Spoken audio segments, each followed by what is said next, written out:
오늘 하나님께서 우리에게 주시는 말씀 이사야서 66장 20절로 21절의 말씀입니다. 이제 하나님의 말씀을 받들어 봉독합니다. 나 여호와가 말하노라. 이스라엘 자손이 예물을 깨끗한 그릇에 담아 여호와의 집에 드림같이 그들이 너희 모든 형제를 문나라에서 나의 성산 예루살렘으로 말과 수레와 교자와 노새와 낙타에 태워다가 여호와께 예물로 드릴 것이요 나는 그 가운데서 택하여 제사장과 레위인을 삼으리라. 여호와의 말이니라. 아멘. 오늘은 깨끗한 그릇이라는 제목을 가지고 하나님의 말씀을 전하도록 하겠습니다. 두 가지로 본문의 말씀을 나누어 상고합니다. 첫 번째, 예물. 두 번째, 택함. 먼저 생각하는 것은 예물에 관한 것입니다. 오늘 본문 말씀 20절, 이사야서 66장 20절에는 예물이라는 단어가 두 번 나오는데 처음 앞부분에 예물이라는 표현이 나오고 또한 뒷부분에 예물이라는 표현이 나옵니다. 나 여호와가 말하노라. 이스라엘 자손이 예물을 깨끗한 그릇에 담아 여호와의 집에 드림같이 그들이 너희 모든 형제를 문나라에서 나의 성산 예루살렘으로 말과 수레와 교자와 노새와 낙타에 태워다가 여호와께 예물로 드릴 것이요. 예물이 처음 시작에 되어 있고 마지막에 예물로 드릴 것이요. 예물이라는 표현이 다시 한번 나옵니다. 그래서 20절은 예물로 시작해서 예물로 끝나는 그러한 문장이라고 표현할 수 있는데 그렇다면 예물이 무엇인가 하는 것입니다. 오늘 본문에 나오는 예물은 이 구약 성경 원어에는 민하라고 되어져 있습니다. 민하는 누구의 예쁜 이름이 아니라 이것은 히브리어로 민하는 예물이라는 뜻입니다. 예물이라는 것은 무엇입니까? 예의를 갖춘 그리고 정성이 깃든 그러한 선물을 의미합니다. 사람과 사람 사이에서 민하는 아주 소중한 선물, 아주 가치 있고 의미 있는 선물과 같은 것이고 마치 연애하는 사람 사이에서 결정적 고백이 나오면서 어떤 세레모니와 더불어서 이벤트성으로 결정적 예물, 보통 반지를 선물하는 경우도 있고 그러면서 사랑의 고백을 담아서 사랑의 어떤 헌신적 표현을 담아서 애정을 담아서 드리는 선물, 이것이 바로 민하라고 할 수 있습니다. 이것이 하나님께 대해서는 어떤 것이 되겠습니까? 하나님에 대해서는 헌물과 같은 마치 동방박사 세 사람이 예수님의 탄생하시는 것을 예비하면서 예물을 황금, 모략, 박하 이런 것들을 준비한 것처럼 이렇게 굉장히 귀한 정성과 고백을 담아서 헌물과 헌신의 의미로 드리는 것, 이것이 바로 민하라고 할 수가 있습니다.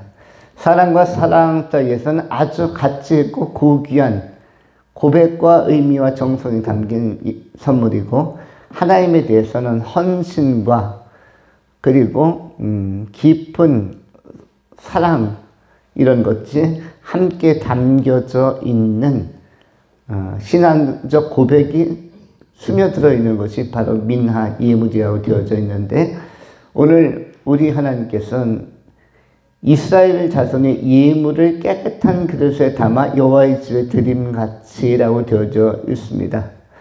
우리 하나님께서 예물을 깨끗한 그릇에 담아 여호와의 집에 드림같이 굉장히 귀하고 복된 일을 행하실 것이다. 누구에게?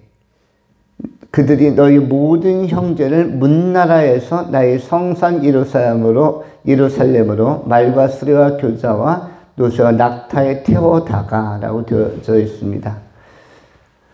이 말은 먼저 현상적으로는 본문의 배경 속에서는 각 지역의 포로로 끌려갔던 사람들이, 하나님의 백성들이, 이스라엘 백성들이 하나님의 구원의 은총을 덧입고 예루살렘으로 모이는 것, 그래서 이것이 하나님 앞에는 굉장히 기쁨이 되는 역사가 임할 것이다. 이것은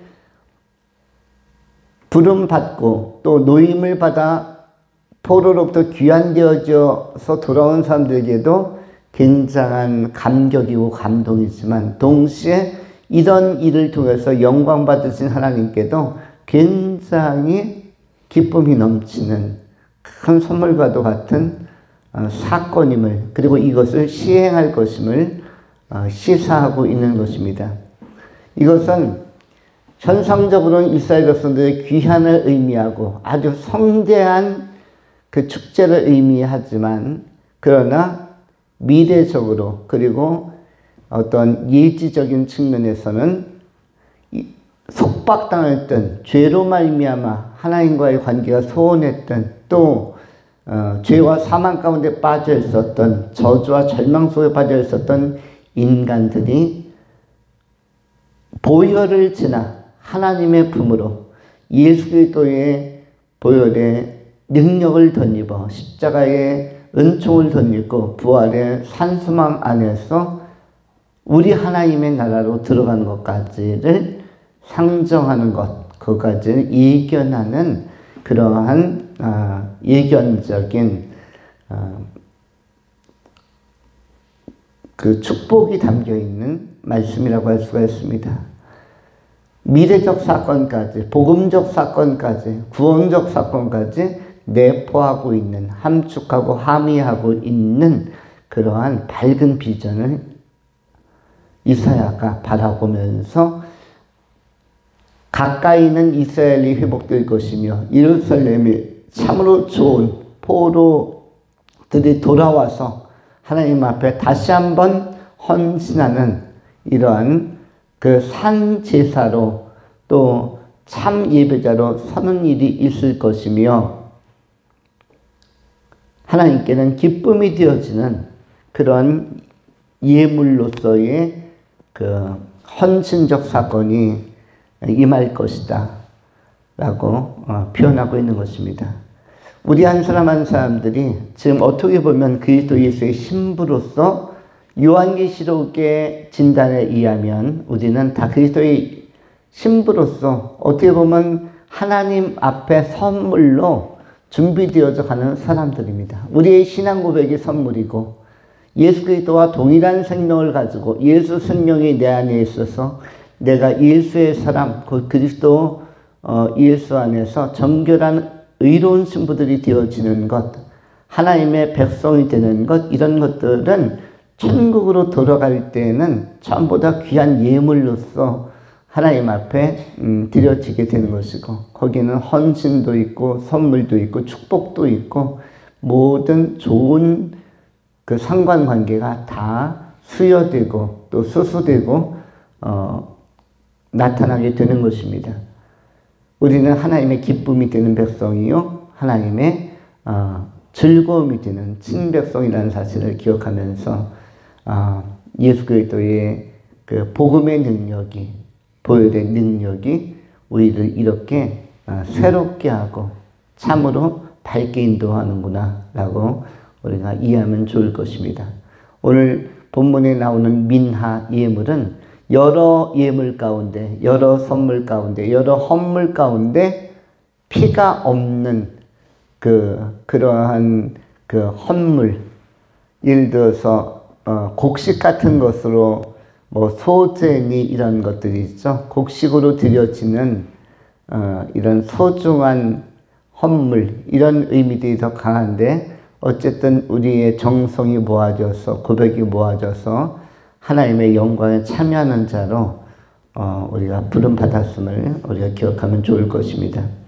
두 번째 생각하는 것은 택함에 관한 것인데, 오늘 본문 말씀에서 우리 하나님께서는 이사야를 통해서 21절에 나는 그 가운데서 택하여 제사장과 레위인을 삼으리라, 여호와의 말이니라. 그 가운데서는 어떤 가운데서입니까? 포로 귀환을 통해서 돌아오는 백성들 가운데서 복음의 기회를 가지고 하나님 앞에 예루살렘에 돌아오는 회복된 백성들 가운데서 특별히 중심이 좋고 특별히 순전한 백성들을 더욱더 구별하여서 그 가운데서 또 택할 것이다. 더 깨끗한 그릇, 더 잘 준비된 그릇들을 사용할 것이다 라고 말씀하는 것입니다. 그리하여 아주 귀한 백성들을 제사장과 레위인으로 삼을 것이다.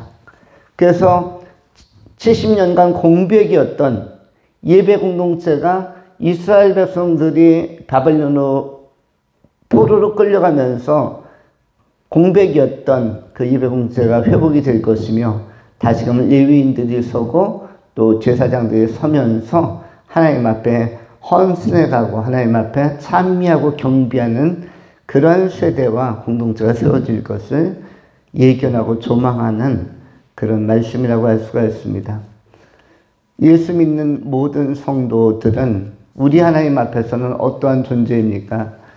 베드로전서 2장에 잘 기록된 것처럼 2장 9절에 그러나 너희는 택하신 족속이요 왕같은 제사장들이요 거룩한 나라요 그의 소유가 된 백성이니 이는 너희를 어두운 데서 불러내어 그의 기이한 빛에 들어가게 하신 이의 아름다운 덕을 선포하게 하려 하심이라.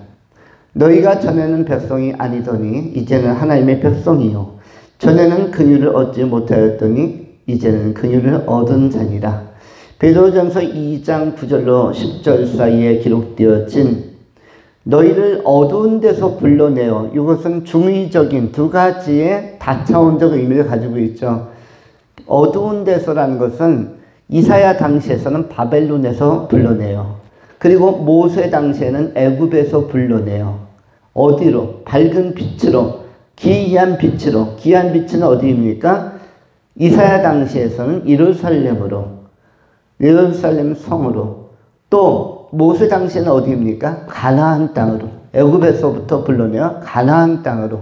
애굽을 어둠이라고 표현했고 기이한 빛을 가나안으로 표현한 것이며 또 이사야 당시에는 어두운 곳은 어디십니까? 어디입니까? 거기는 바벨론 땅이며 기이한 빛은 어디입니까? 빛이 나라는 예루살렘을 의미하는 것이죠.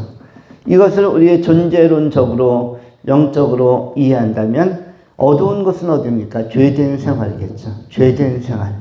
죄의 굴리 안에 살던 죄의 편향 안에 살던 우리가 이제는 그리스도 안에서 거룩한 삶을 살며 구원받은 대로 살며 이것을 천국과 지옥으로 표현하면 지옥에 거하던 존재가 지옥형 인간이 천국형 인간으로 기이한 빛으로 하나님 나라로 들어가는 것을 의미하며 지옥에서 천국으로 구원받고 해방되고 회복되는 것을 제시하는 그러한 의미 깊은 말씀이라고 할 수 있습니다. 그리하여 너희는 택한 족속 왕같은 제사장이라고 선언하는 것입니다. 오늘 본문에서는 너희가 제사장들이요 또 너희가 레위인들이요 하나님을 섬기는 자들이라고 표현하는 것입니다. 여러분이 잘 아시는 것처럼 레위인은 무엇으로 말미암아 먹고 사는 사람들입니까? 하나님을 섬김으로 말미암아 하나님을 섬김으로 먹을 것이 나오는 사람들이 레위인인데 어떻게 보면 우리가 먹고 마시면 모든 것들은 하나님을 섬기는 이 믿음 안에서 하나님께서 주신 일들로 말미암아 우리가 먹고 마신다. 그리고 그 가운데서 가장 의미로운 삶을 산다. 이렇게 이해하시면 좋을 것입니다. 우리는 택한 백성입니다. 천에 만에 하나 택함 받은 백성으로서 오늘 이 시대에도 70억의 동시대의 사람들이 사는 가운데서 택함 받은 사람들이 그리 많지 않다면 그것이 몇 천만 명인지 1억이 되는지 모르겠거니와 70억 전체에 비하면 굉장히 적은 수만이 하나님의 기이한 빛에 들어간다고 볼 수 있을 것입니다. 70억 가운데 60억은 확실히 탈락할 것이 확실시 되어지고 65억까지도 탈락할 가능성도 높고 심지어 69억까지도 탈락할 가능성은 높으며 더 나아가 69억 한 3천만까지도 탈락할 가능성이 높다면 또 69억 5천만까지 탈락할 수도 있다면 나머지 구원받는 5천만도 많겠지만 탈락하는 자들은 훨씬 많기 때문에 그래서 택함이라는 표현이 나오는 것입니다. 하나님의 나라는 이것은 문자적이기 때문에 또 다른 영적인 또 내포적 의미로 해석하는 것이 필요하지만 요한계시록 14장 쪽으로 가면은 하나님의 그 어린 양의 혼인잔치에 참여하는 자들이 몇 명으로 기록되어져 있습니까? 몇 명, 이른바 굉장히 유명한 숫자가 있죠. 어린 양의 혼인잔치에 참여하는 자들이 몇 명으로 기록되어져 있습니까? 14장 1절은 이렇게 시작하죠. 또 내가 보니 보라 어린 양이 시온산에 섰고 그와 함께한 14만 4천이 서 있는데 그들의 이마에는 어린 양의 이름과 그 아버지의 이름이 쓴 것이 있더라. 내가 하늘에서 나는 소리를 들으니 많은 물소리와도 같고 큰 우레소리와도 같은데 내가 들은 소리는 검은 구 타는 자들이 그 검은 구를 타는 것 같더라. 그들이 보좌 앞과 네 생물과 장로들 앞에서 새 노래를 부르니 땅에서 속량함을 받은 14만 4천 명 밖에는 능히 이 노래를 배울 자가 없더라. 14만 4천이라는 표현이 두 번 나옵니다. 만일 이것이 문자적으로 14만 4천이라면 지금 이 시대에 살고 있는 사람만 해도 몇만 명인데 70억인데 70억 빼기 14만 4천은 몇 명 나옵니까? 69억 9,900 이런 단위로 가죠. 그 가운데서 14만 4천 빼고 만일 구원의 자리에 들어갈 수 없다면 얼마나 많은 자들이 탈락하는 것입니까? 그렇다면 퍼센테이지로 따지면 0.000 몇 프로밖에 안 되는 것이죠. 그러면 분명히 예수 믿고 하나님 나라에 들어간 사람은 택함 받은 사람이 맞는 것입니다. 그래서 마태복음 22장에서도 택함 받은 자는 청함을 받은 자는 많으나 택함을 받은 자는 적다라고 말씀하고 있는 것입니다. 택함 받은 것은 은혜요 은총인 것입니다. 아무에게나 주어지는 것이 아니라는 사실을 꼭 기억하면서 청함을 받은 것, 이것은 포로 귀환으로 돌아온 것과도 같지만 그 가운데 제사장으로, 왕같은 제사장으로, 레위인으로 쓰임받고 세움받는 것은 보다 값진 것이다. 복음의 기회를 갖는 것도 중요하지만 청함받는 것도 중요하지만 예수 믿고 거듭나서 하나님 앞에 헌신된 종으로 서는 것, 이것은 더 기쁜 것이다. 우리가 이렇게 기억하면 좋을 것입니다. 이러한 밝은 미래를, 복음적 미래를 이사야는 바라보고 오늘 예언하고 선언하고 있는 것입니다. 택함받은 아름다운 하나님의 사람들로 민하로서 하나님 앞에 드려지는 고귀하고 복된 선물 같은 예물 같은 헌신된 종들이 다 되실 수 있기를 축원합니다. 기도하겠습니다. 할렐루야. 존귀하신 하나님 감사합니다. 평강의 하나님께서 오늘 이 세대에 우리로 하나님을 알게 하시고 예수를 믿게 하시고 믿되 바르게 믿을 수 있도록 미나의 은총과 택함의 은총을 주신 것을 감사합니다. 이전보다 더 우리 하나님을 사랑하며 사모하며 헌신해가고 추구해가는 아름다운 하나님과 동행하는 복이 있는 성도님들이 되게 하여 주시옵소서. 구주 예수 그리스도의 이름으로 축복하며 기도하옵나이다. 아멘.